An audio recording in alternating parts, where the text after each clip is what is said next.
Hi guys, welcome to my kitchen, my paint pouring studio and my babysitting room and everything else that my kitchen doubles for.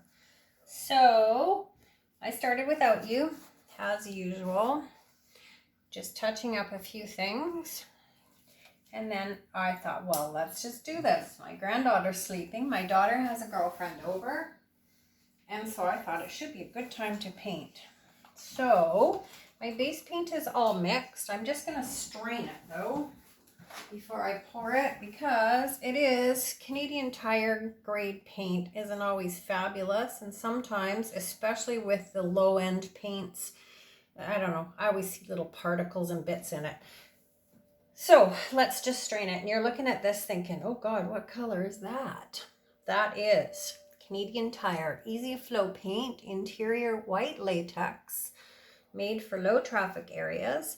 And I mixed it with not a whole lot because it was a pretty strong color. And I'll show you the bottle in just a sec. We're just gonna let that flow off. I mixed it with this Deco Art suede that I've been using. I haven't used the terracotta color yet. I've used the olive and I've used the khaki quite a bit, and I'm quite fond of it. It definitely dries with this kind of like a speckly, gravelly texture. I really like it. So this is terracotta. So let's torch it a tiny wee bit. And I dragged out all my colors, and then I realized, well, that's just stupid because the colors I picked were like purples and pinks. And I thought, well, you can't put purple and pink down on top of terracotta. So I switched it up. So here we go. Raw umber. Lots of people comment on my last video about raw umber. You know, for those that were watching me and following me a while back, you guys all know raw umber was like my go-to color. It was like Frank's Red Hot sauce. Like, I put that shit in everything. Everything. I absolutely love it. It makes the coolest shadows. Yeah, buy some. If you haven't already got some in your collection of colors, buy some and try it. It's a really, really nice brown. This is the F.X. They call it bronze, but it is actually gold. I bought a few of those today. This is Fireball. It's another mutant shift, and really their shift colors are almost exactly like folk art. It's just a different brand of paint, little bit bigger bottles. Beautiful though, really, really pretty. I'm super happy with them. This is looks like a golden yellow with maybe a little splash of bright yellow in it. It's probably something that I made. Hard to tell you guys exact colors because my colors aren't always exact anythings. Little bit of Paynes gray. It's gonna give it a little bit of contrast, guys. We don't want to go all earthy, warm yellow colors because it's just gonna turn out to be blah. Might be blah anyway. You never know. All right, little bit of Harvest Orange Gold. No, Harvest Orange Gold. Let's just go with Harvest Orange, you guys. There's no gold. Just Harvest Orange. I was actually looking at the gold underneath, which I might add a little more. Might add some in the center. And this looks like a piece that needs green, doesn't it? It's crying for green, you guys. So this is a combination of what was Hooker's green, and then yesterday when I was cleaning up, I found some pearl pigments, and I threw them in a whole bunch of colors, and I was quite surprised how much they change. I thought I was just going to get virtually the same green, only pearl, but it doesn't work that way. So if you're stoked with the color you've got, don't add pearl thinking it will be the same, only pearlescent, because it doesn't work that way. All right, this is Jacquard Interference Pigment. I believe it's a violet. I'm really bad, guys, I mix all my colors and I plop lids on them and I don't write on them, and I just kind of wing it by the seat of my pants most of the time. So again, I don't want to put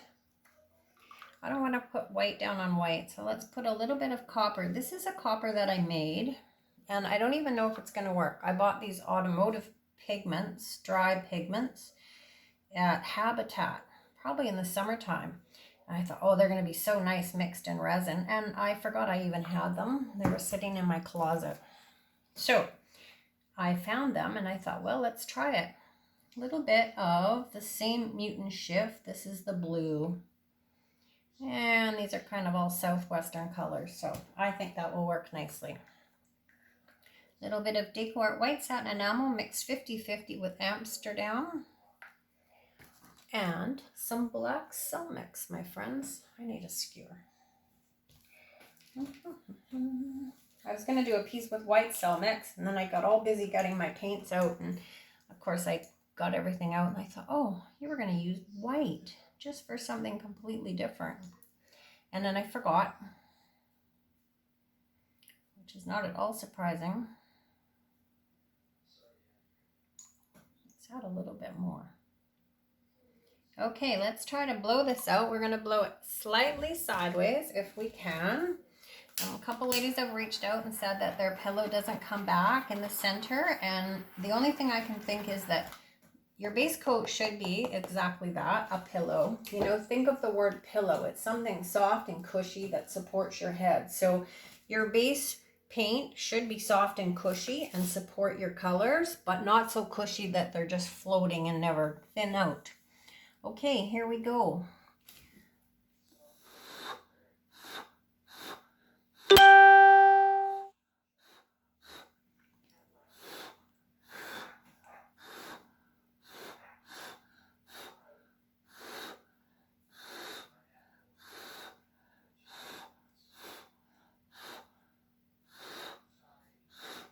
Okay, we're going to give this a couple seconds here and let our center pop back up.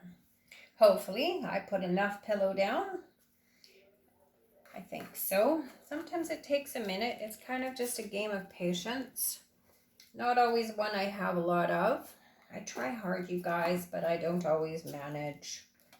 I'm going to put my paints away while we're doing this. I shouldn't, because as soon as I put them away, I'll drag them back out again. But my mission is to try to make less mess. All right, little bit blow out again.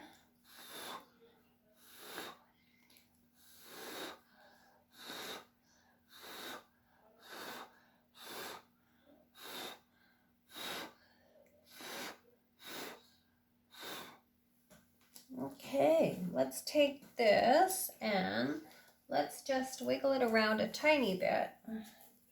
Maybe move a bit of our base paint out.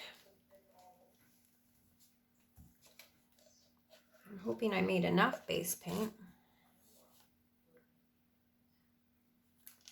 I think so. Let's just stretch it around a tiny wee bit. It's fun having base coats different colors. I'm quite liking it. I have to always be challenging my mind, you guys. I get really super easy restless and easy bored, and maybe why I don't have a man in my life. But that's a whole other story, and we're not going to talk about it because my YouTube channel is all about painting. Painting, that's it. So my tool of choice today is a fork again. So let's do something. What are we going to do, you guys? You guys are all looking at this piece saying, no, no, don't do it there. Have to. Yell louder at me. Let's do it here. Let's try to make one of our petals our focal point. No, that's not really what I meant. They're all petals, but I meant one of the ones that were longer instead of coming in the middle. I know what I meant, you guys. You guys just have to follow along. Listen to my babbling. Think, what the hell is she talking about? Okay. Let's move this around a tiny bit. And let's go back in. Let's just do this, guys.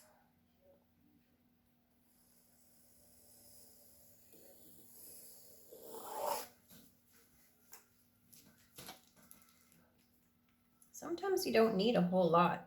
Sometimes you just need a little.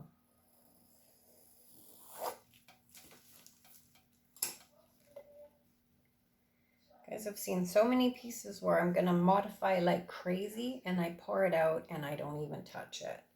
And that's just the way it goes. Knowing when to walk away is just as important, you guys.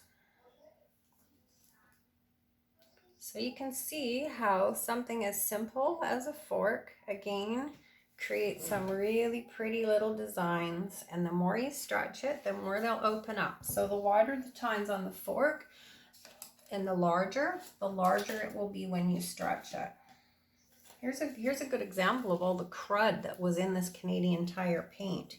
I saw that when I was dumping it into my cup, which is why I said we're going to strain this.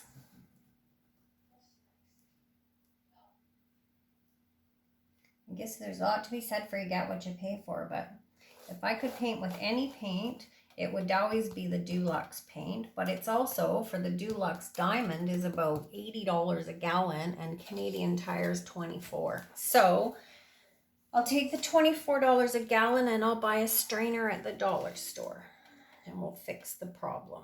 Because at the end of the day, it's only paint. And all we need it for is to be able to move our acrylic colors around. So let's just go kind of off that corner while we're there. And bring it back. This might be pretty on this pinky peach background.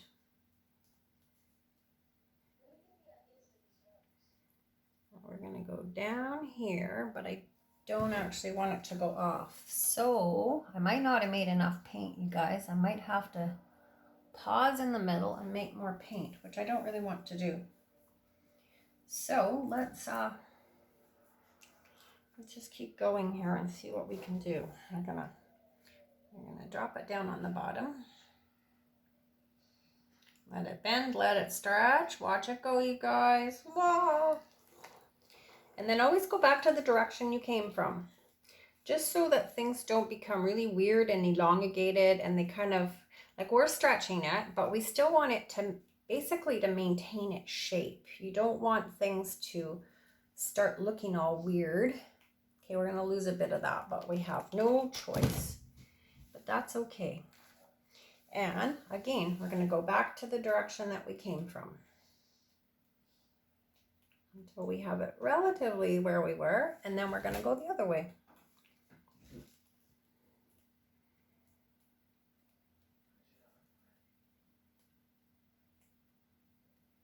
So as you can see, it took much less of the acrylic paint than probably what you thought. Definitely took much less than what I thought. When I first did my first larger modified bloom on a 14 by 14, I dumped a pile of paint on it thinking, oh yeah, well, it's a big piece, it's going to need a big puddle. And I had way too much on. And a lot of it I just dumped it all off, and then I couldn't get composition because it was floating in paint. And yeah, it's quite surprising that it's not as much as you would think. So I don't have any paint on these corners. So let's just take some of this. I'm going to take a bunch of my pieces into a restaurant tonight. They're all sitting on my buffet, just waiting to go.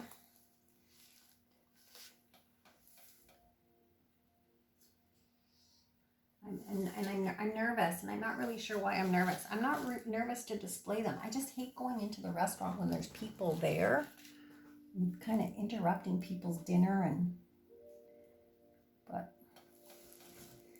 that's what the shopkeep says, so I have to abide by his rules, I guess. I'd much rather go in like in the morning, and I try to put them all up with push pins, but some of the resin pieces are a little bit on the heavy side, and I would rather secure them with a small nail or something, but I don't want to be nailing art on the wall in the middle of people's dinners. That's kind of tacky. So you guys, you're going to love this. I'm not going to do anything more with this. Again, sometimes less is more. Sometimes the modification can be nothing more than what we originally cut up or, dissected or modified, whatever you want to call it. And you just got to let it be. And I'm going to do that again. I'm just going to let it be, you guys. It's quite pretty. I'm going to turn off the overhead light. I'm going to bring you down and show you the flow, and we're going to leave it at that. So here we go, guys. Look at that. Simple, easy. Yeah, it's hard. You guys can't see the terracotta color, but this is actually I'm going to say peach as opposed to terracotta. So let's go right down fairly close. That's it, guys, just like that. I'm going to pop a few of these little white freckles that have popped up. I'm going to thank you all for joining me. As always, you guys are an awesome audience. You know what? Ask questions, reach out, guys. You know, it's your painting. I'm willing to help anywhere I can. Pour happy, guys. Stay safe. Thanks for joining me. Bye for now.